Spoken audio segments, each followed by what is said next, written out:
episodes of Questions with Crocker with me, Dr. Crocker, and my co-host today, Harrison. Hello. How's it going, everybody? That was a much more enthusiastic hello than Shane. So, he might need to be a little careful. Might have to try out some new co-hosts. I know he's got to watch out for his spot. Otherwise, I'm going to take it. Which I don't know. I don't think he would be mad about necessarily.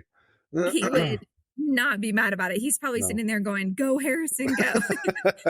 So let me set up what's happening today. We are actually podcasting in separate places, and Shane is not here because I am in Leon, Mexico. I'm at a conference and we needed to get a podcast in, and I just said, Harrison, I've got some questions for you, and we sourced some online, and I said, can you jump in? And you said, sure. Let me interrupt you here real quick. Tell me, if people are not watching the podcast, Dr. Crocker, tell me how you got to the place that you're in right now.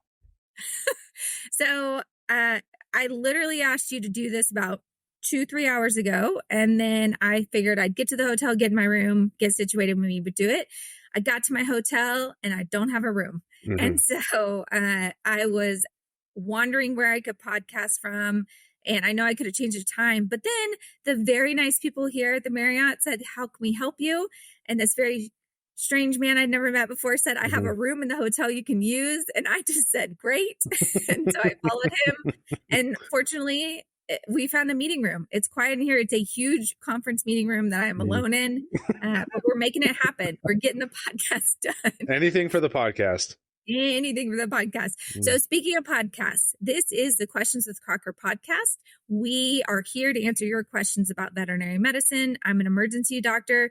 Harrison, what would you say your contribution to this podcast is? What do you do in vet med? I am oh God, that's a loaded question.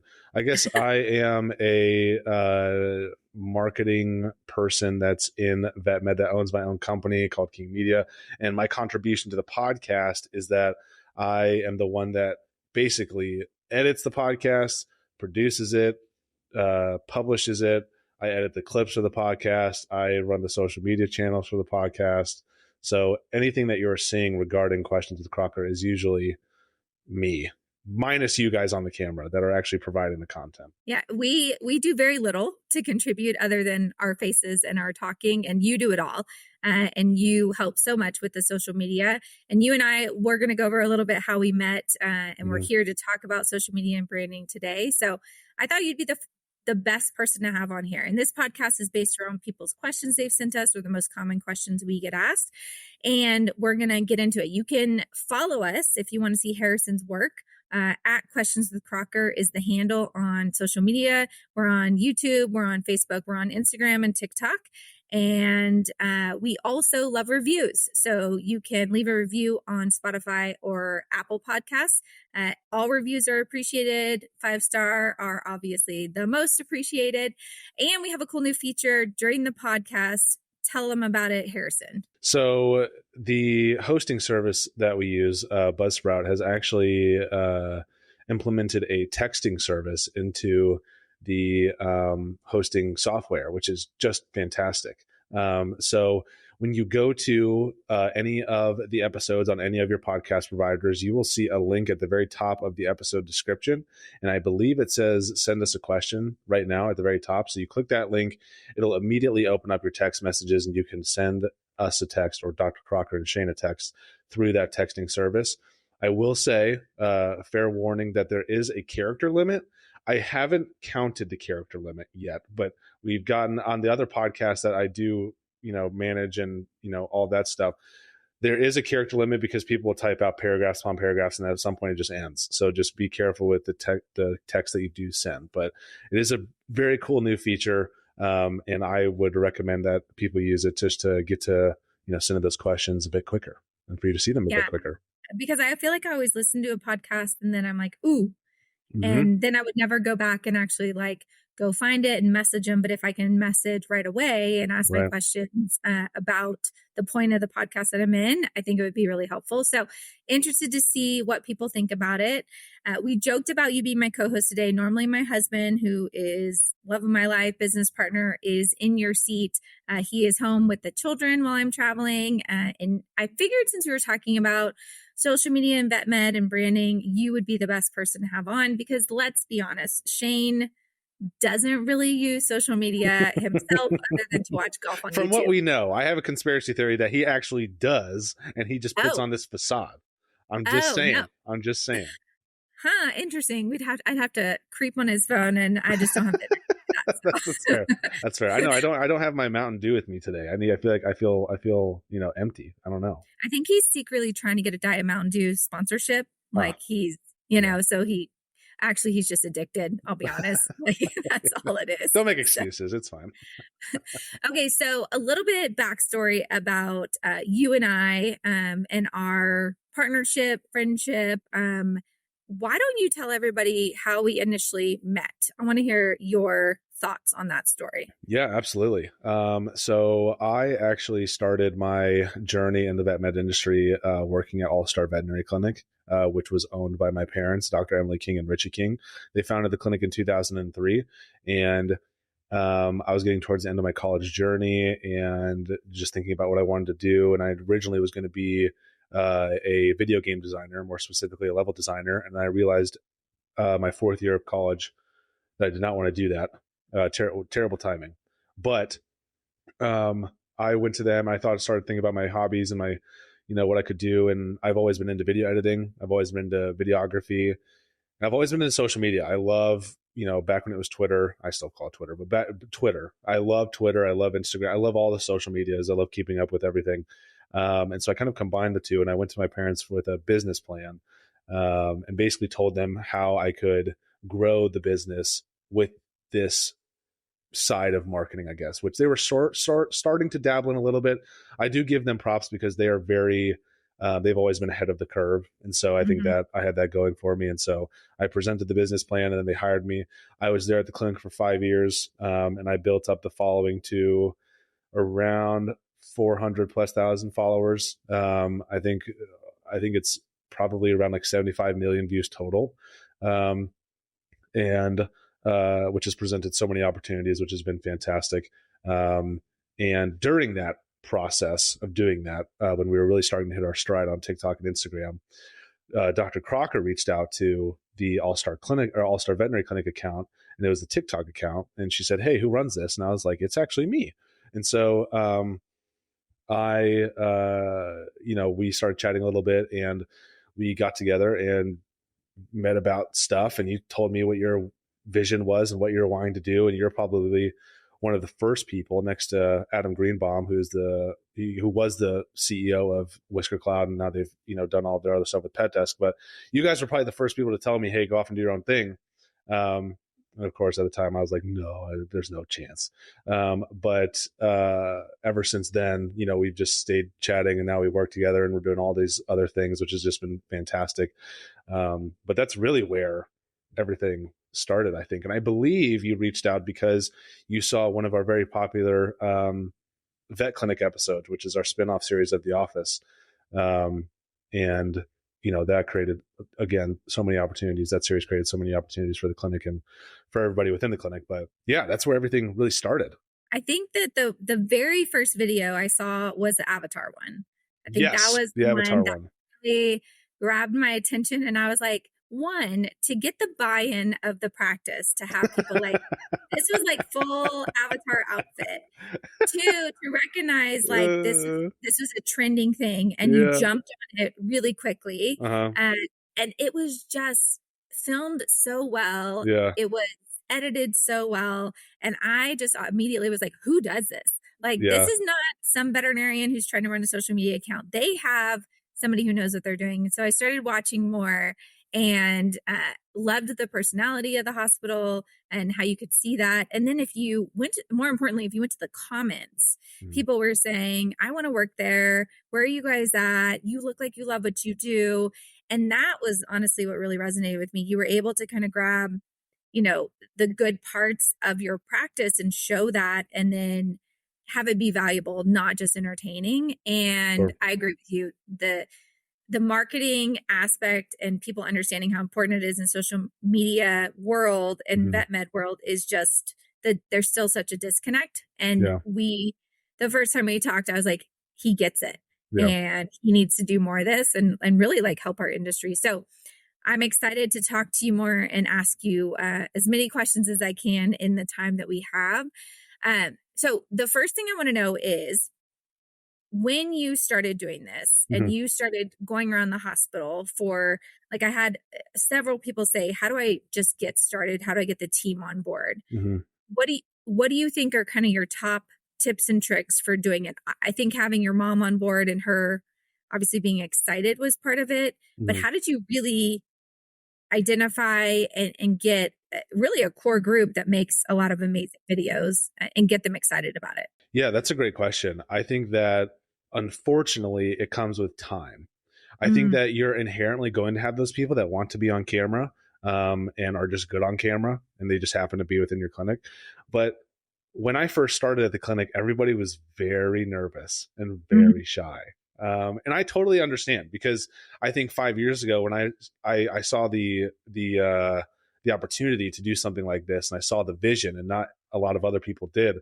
I get it, because you're in the veterinary clinic to practice veterinary medicine and see dogs and cats, and that's what you expect, right? You don't expect the camera in your face 4 days out of the week. So I get that. But I think that the more you do something like this, the more you have your phone out recording, the more that your employees see themselves on social media, the more comfortable they will be with being on social media, in my opinion. Now, you are going to have those outliers that just do not want to be on social media, and never. I never force them to be on Yeah, social you media. always respect that Yeah, 100%. yeah, absolutely. But I think that just by doing it over and over again, is a good starter. So you said, 5 years ago you started. So I think, for me, a lot of people will say, how do I do what you do? I want to do more social media. Mhm. I remember the first time I hit 1,000 followers, I was so excited. When I Right. hit, 10K, I was like, stop it. Right. Uh, and now I think I'm at, almost 90 on Instagram and at 150 plus on TikTok. But I've been doing it for 5 years, like you said. And so it is not a fast process. And even some people that we know, like Dr. Molly, her account has really taken off, but Mhm. she was posting a really long time before she found her niche and like what Right. really worked and resonated with people. So Right. I really do think it's an important takeaway that you have to kind of find your voice and what Mhm. works for the hospital. And, no one should really look at All Stars account or Mhm. my account and say, I'm going to do that exact thing and it's going to work the same. Mhm. You really do have to work, which is why I do think having somebody who's a professional is important and helps. That was kind of one of the big questions is, if I'm trying to brand my hospital, how do I know what the personality is and how we want to portray ourselves? Mhm. Because not everyone can be like funny, fun, trendy, Sure. No, I dinky. get that. Yeah. So is there a good way to find that out with your team, or is it just really trial and error in general with who's following you and what they enjoy seeing? Yeah. So I think looking back at what you want to accomplish with social media, whether it be bringing in new clients or bringing in new employees, I also think that, weirdly enough, or funny enough, I think it also can go back to your mission statement and your core values as well. For example, the clinic was really all about enhancing that human animal bond, and really servicing the pet owner. And I think that if you look at the core of our social media, that's really what we are trying to do, especially at the very beginning, because at the very beginning, our social medias were very informational. Mhm, And I think that, one of the very first video actually that ever blew up was how to give insulin to a diabetic dog. mhm, And I think that all of those videos, because the clinic was so multifaceted in its content, we had informational videos, we had um, we had educational videos as well, but then we also just had these fun videos, kind of like the avatar video you were talking about earlier. So I think it really depends on looking at your mission statement and core values. And if you don't have those, please get on that. But if also looking at what you are trying to accomplish with social media, whether it be bringing in new clients, like I was saying earlier, or bringing in new employees, or trying to kind of form that human animal bond before the client ever even walks through the door, which was actually one of the biggest things that we ended up taking away from the clinic social media was that clients would walk in and say, oh my God, like I've seen you on social media. Like I can't, this is Like, I know you. I know. Yeah. I know you. Like you're funny. Yeah. Like you're really warm and inviting. Like, oh my God, like this appointment's going to go great. And so I think combining all of those things together is really where you can see that impact and kind of see, where to start, I suppose. I think that the informational videos are important, but it just over time can be information overload. So like you said, showing Sure, absolutely. personality there Yeah. and having a little fun, like And everyone needs yeah. to leave occasionally. Right. And I think going off of that point, I am all about educational content. I think it's fantastic, and it works because platforms like Instagram and TikTok have become so much like search engines. Yes. People don't go to Google anymore to type in how do I fix my pipe. They go to a place like TikTok and they say, how do I fix my pipe? And they'll look at a video on TikTok or Instagram.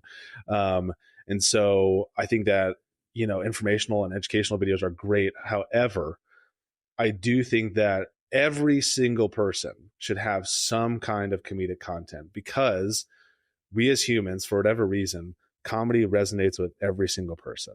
And there are different forms of comedy.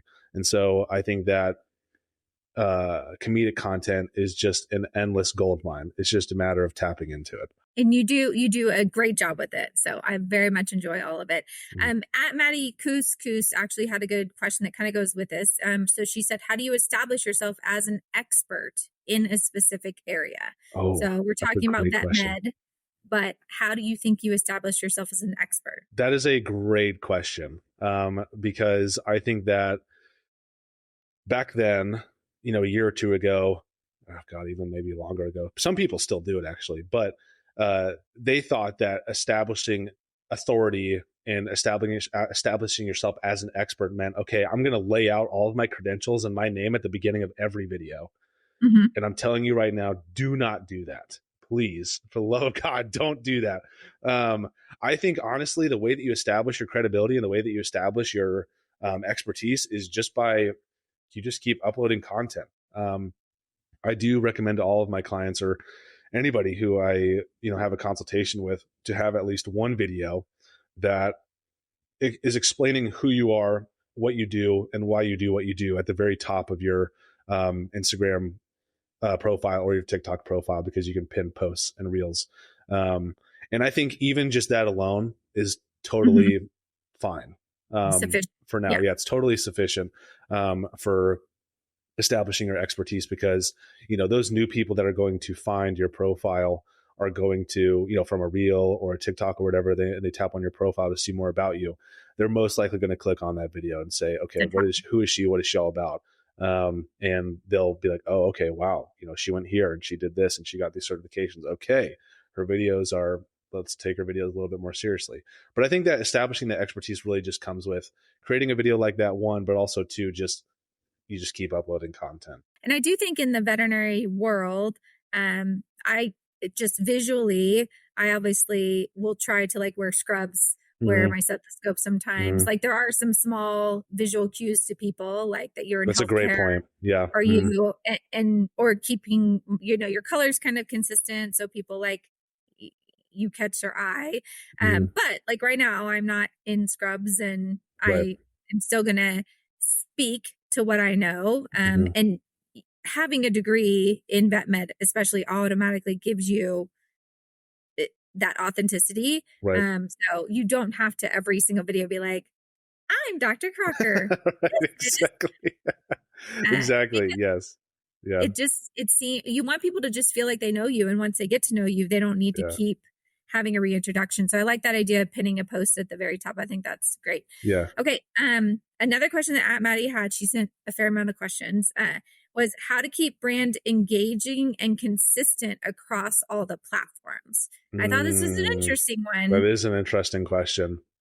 Yeah. So in general, do you think there's some general things that you can do, but also maybe all the platforms are a little different? Yeah, that is a great question. I think that all of, like you said, all of the platforms are different. And what I mean by that is that each platform has their different audience, if that makes sense. So a post on Instagram is probably not going to perform as well on TikTok if it is for Instagram. And this takes a lot of work. So I understand if you can't do something like this, and most people can't, but I would recommend ideally to create content for the different platforms. So you're creating separate content for Instagram and you're creating separate content for TikTok. And when I was at the clinic, I think that's one of the reasons why we grew so quickly was I was really putting my all into, okay, these posts are going to go on Instagram and they're going to do well, but these posts are going to go on TikTok and they're not going to see each other. Now, sometimes I would cross post, but most of the time they're separate content. But I think that a lot of the time people just don't have the time or effort, which I totally understand, to even film that much content to put it out on both of those platforms. But I think that, keeping your brand consistent across all the platforms, it's funny because I think that also just goes back to what you or your clinic is all about, I think. I think that, looking back at your mission statement and your core values and making sure that you're fulfilling those on both platforms, I think that easily they're going to stay consistent across both platforms. If you're getting more into the nitty gritty of your profile picture needs to be this, your biographies need to be this and whatnot, that's a whole different ballgame that I'd be happy to talk about. But I think if you're just looking at it from, an overview, I think that just looking back at those things and making sure that you're fulfilling them on both platforms is a good start. Yeah, I don't know that I've been as intentional about it as I should be, but my hospital, Alta Vista Animal Hospital, our catchphrase is having fun while helping pets. And I feel like a lot of our videos are the team having fun with something, Right. whether it's fun or something else. And then we throw some educational things in there and, show a lot of pets that we've helped. We show how much we enjoy our job. Yeah. And so everything really does lead back to that, which I don't know that I realize that as much. I mean, and that's what's funny though, is that if you don't realize it, most of the time you're already doing it. And I think that's probably one of the more important things to realize. And I think it's you'll know pretty quickly if things aren't aligning, because if your mission statement is having fun while helping pets and you go to your social media page and everybody looks miserable, then that's not a good look. So well, and there's some really great things that will help in general, especially if you're starting out an account. Like consistency is important. I do think knowing how to tag locations, hashtags, really, like you said, focusing locally if you have a hospital and you're really looking for engagement locally. But those are things that the reason I kind of like that you offer like the consultation service is because you can talk people through these things and kind of help them dive deeper into the things they need to be doing. One of the big concerns that I hear a lot from people when I give a social media talk and talk about how important and valuable it is they're really worried about negativity. So they're worried about getting, you show a video of you doing something. I showed a dental the other day and everyone had something to say about something. Yes, they always do. Always do. So I think it's kind of interesting because your mom told me she doesn't really read the comments, that you manage it and you filter it. And I honestly think that's a great option for some people. Like they can hire someone like you, run the social media accounts for them, and you can kind of look and you can ask what needs to be responded to and what doesn't, but you can kind of filter out the people who are just kind of trolling in there. I think that those people are much less than the people that are kind and supportive and encouraging and part of your community. But some people, it's hard for them not to focus on the negativity or to worry about it. So what would you say to a practice owner or a veterinarian who is worried about that aspect of social media and branding? Yeah, no, absolutely. I'm going to answer that question, but I wanted to go back to your consistency point, because just real quick, consistency is one of the most important things on social media. That's why you yell at me, because I'm not. Well, I wouldn't call it yelling. It's a gentle reminder. But I think that consistency is so, so, so important, because people need to know that you are showing up.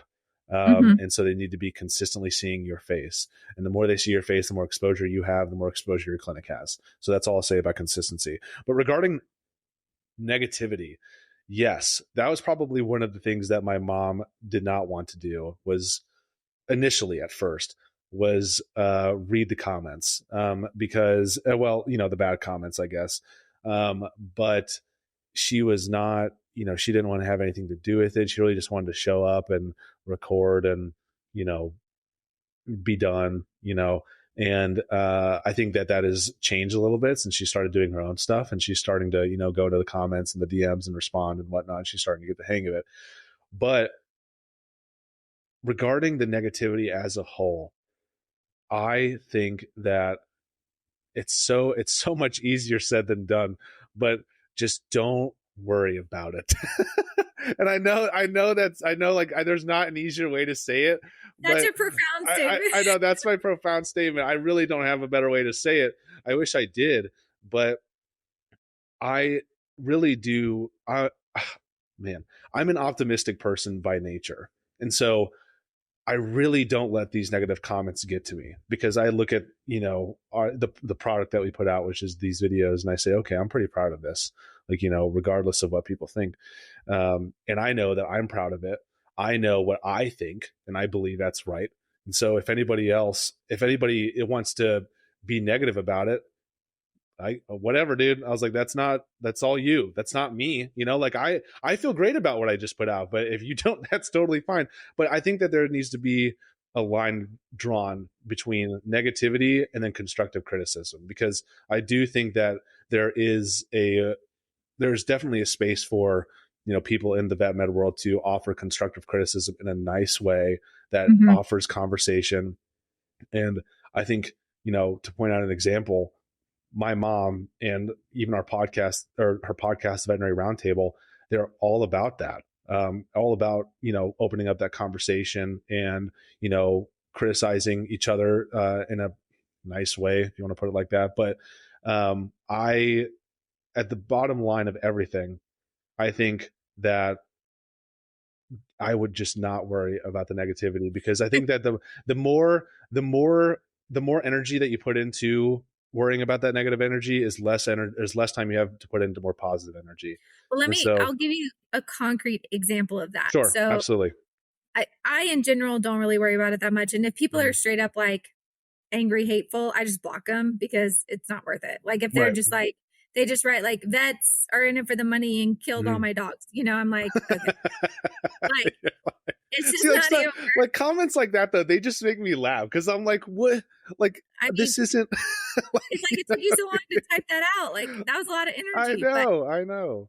I will say, so there was one thing, like you guys made a podcast, there was some controversy around some things that were being Mhm. said, and there was like apparently a ton of comments. And I had two people text me and say, like, hey, are the Kings all right? Like Mhm. that's going off. And I had no idea. Like I didn't either. I I had didn't no idea. either. So that just shows you like how small the people that actually it affects Mhm. are, because I Mhm. follow you guys. I interact with all your like I Mhm. know a majority of what you're doing, and I didn't see it. Mhm. And so I think that is the big thing, is like you might read every comment and go, oh my gosh, oh my gosh, oh my gosh. But even if 40 people likes a comment, that is 40 people out of hundreds of millions of thousands of people. So it's hard to like not focus on it, but I agree with you. Like Mhm. worrying about a few negative comments when a majority of what you're doing is positive and you're getting good feedback, to me is not worth it. I don't Yeah. think it's worth it. Yeah, no, and I think what you said earlier is great. Is that, if you really cannot handle the negativity, you can mute people or block people. I mean, that's totally Yeah. fine. Or I hire think I somebody for you. or hire somebody to do it. Yeah, and I Yeah. think that, one of the one of the things that, one of the things that really fuels these people that leave these negative leave these negative comments is you interacting with them, which is probably Mhm. why I don't interact with them in the first place, is because if I respond, this person is clearly looking for a fight or something, right? Yeah. If I respond or like this comment, then it's going to lead to something else, and I would so much rather just leave it there and let them look ridiculous, and instead of you know, interacting with that and it getting worse. And I think that if you do leave the if you handle the negative comments correctly, what you'll find is that, and building a reputation in general and all of that stuff, what you'll find is that people that follow you will actually start to stick up for you, Yes. which I think is crazy. When I first started doing that for the clinic, people, we get our comments, people would be like, "Oh my God, you think Dr. King is like that? Who are you?" And then because then these people are responding for you. You're not even responding for yourself. And so that's my favorite. Yeah. I mean, I think that's probably one of the better feelings on social media, because then you think to yourself, okay, I have done a good job of cultivating a great, group of individuals that, follow my page, and like, we're all level-headed people, and like, they've got my back, in a good way. They're not like always attacking people, but like, I think that, again, that's just one of the crazier things that I've witnessed on social media. But no, it's when you create the community you're looking to create, mm-hmm. that supports each other and like is really there for each other online, it is really cool when Mm-hmm. people stand up for each other and you actually have people that connect through your platform. And I think if that's your goal, to obviously, like, if you have a business, it's fine to go into it wanting to promote, wanting to market. But like you said, if your goal is to help the human animal bond, if your goal is to like help the profession as a whole, or to just create a certain type of community, Mm-hmm. as long as you keep that in mind, you will be successful. Mm-hmm. And you really shouldn't judge yourself against anyone else. But if you're really struggling over where to start or how to do it, I think you have helped me take things to kind of the next level. And we have bigger, more exciting projects coming out together. Mm-hmm. I'm so excited. But Mm-hmm. hiring someone like you and your company, King Mm-hmm. Media Marketing, to kind of look at what they're doing already and give advice or even help take over some of it, Mm-hmm. I think is one of the best moves you can make. It is cheap marketing, and it is so effective when you look at all the other things that are out there. Yeah, no, I would agree. And I think that I I said I would agree, like, oh yeah, hire me. But that's not what I mean. I was proud of you because you're like the most humble person ever. That's like, not what I mean. I don't like, want people to get that idea. But I do think, though, that we have an edge over other companies in this space because we are so well versed in the vet med industry. Mm-hmm. A lot of the other companies that specialize in something like this don't know the ins and outs of the vet med industry. And I think you can tell. And I think when you work with those people, even they can tell after a certain period of time. And so I think that gives us a pretty big edge over our competitors.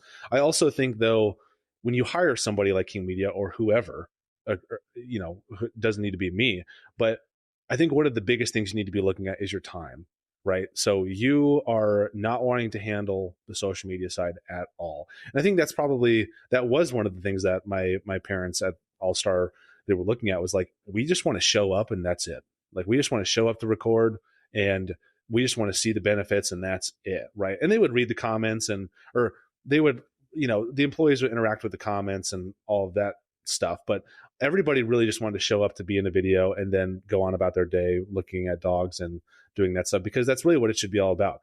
Veterinarians should be doing what they do best, which is practicing veterinary medicine. Let somebody like a marketing company like King Media Marketing handle something like the social media marketing side of it, the social media advertising side of it, and let you do what you do best. I like that. That. So we're supposed to wrap it up because my podcast producer, Harrison King, tells me I can't go too long on these. This is already too long. It's already too long. I figured. I was like watching the clock. I was like, I'm going to get in trouble. I do have a couple quick questions for you, and you go for it. Just answer. Okay. Yeah. What's your favorite platform to be on, just as like someone viewing things? My favorite platform to be on for viewing things, personally, I enjoy. Oh, see, that's a loaded question. You can't too. think. No, I know. Okay. I was gonna say TikTok, because for me personally, I enjoy videos more for viewing experiences, and I think that a company like Instagram is already shifting towards videos anyway, and they already have. And I was going to say, like, if you like at photos more, go to Instagram, which is technically still true, but Instagram is more so video than photos now anyway. So my answer is TikTok. Okay, thank you. Which platform do you enjoy making content for the most? Can I say all of them? Is that an answer? Can I say that? You can. I think that because I say all of them because I say all of them, like TikTok, Instagram, YouTube Shorts, all of them, because I really, really enjoy the vertical video format. I think that's really where I found my stride, was where I can say, okay, I know how to capture people's attention. I know how to get information in a video quickly for 30 seconds. I know how to do this and that in a vertical video format. So I would say all of them. Okay. Yeah. Do you think there's too many podcasts out there already in the world? Yes. That's a great question. But there's always room for a podcast like Questions with Crocker. So listen every other Thursday at 9 a.m. You're an expert. You're a veterinarian. I do think that there are definitely way too many podcasts, which makes it harder to stand out. However, I do think when you look at it as a whole, it can be overwhelming. When you look at different niches and different industries like the vet med industry, I think that the vet med industry is still so young in terms of the advancements it can make in stuff like social media and stuff like podcasts, just in marketing in general. And I think that's apparent when you look at any of the marketing strategies that any of these, bigger companies in the industry are doing. It's known that the industry is slower to adapt and change than other industries. And I think that's also apparent in the marketing as well. But yes, are there too many podcasts? Yes, I would. Yes. Okay. Final question. Excluding your mom, who is the favorite person that you work with on social media? Oh gosh, it's probably. If you say mom, no, I'm joking. I was gonna say, oh man, I'm joking. Don't answer. I'm gonna okay. In my heart, I won't. All of the people that I work with are just fantastic. They're great. You know what? You did the same thing to me when we were golfing in Texas. You were going up to different people and you're like, hey, who's been the best golfer here? Blah, blah, blah. And everybody was like, Shay. And then you came up to me and I was like, oh, I have to say her, because if I don't, then there's going to be a problem. And so I did. Well, I ended up being on the winning team, so I don't really care. You did. Yeah, I know. There's going to be a rematch soon. Okay, so if people want to have a winning social media for their veterinary hospital, where can they reach you and how can they get more information about your services and do a consult? Yeah, absolutely. So on Instagram and TikTok, you can find me at King Media Marketing. You can email me at harrison@kingmediamarketing.com. That's HARRISON at kingmediamarketing.com. We do offer consultations for $250 an hour. And those are pretty in-depth. And from the people that I've worked with recently over consultations, and we usually do around 1 to 2 a week, it's been very, very helpful. And we have many testimonials to show that. But if you're looking at more serious work to be done, like social media management, social media, advertising, like paid ads and whatnot, or content creation in general, video editing, we can talk about that as well. You just have to reach out. But I do want to say that we are currently working on some kind of subscription service for people that don't want to even spend $250 an hour. And so it's going to be reasonably priced. What you're going to get with that subscription service is trending sounds every week. You're going to get concept ideas every week. You're going to get social media updates every week. And I'm kind of toying around with the idea of adding everybody into some kind of like Slack channel or group chat where everybody can kind of like lift each other up and, answer questions. You can even ask me questions and whatnot, but be on the lookout for that as well on the website at kingmediamarketing.com. Love that. Well, I do appreciate you being on today. Yes. You guys remember, if you want to see Harrison's work and follow us, you go to @Questions with Crocker on any of the social media platforms. You can watch us on YouTube. You can listen to us on Spotify or Apple Podcasts. And please leave a review or text us during the podcast. We'd love to hear your feedback. Have an amazing day. Thanks so much.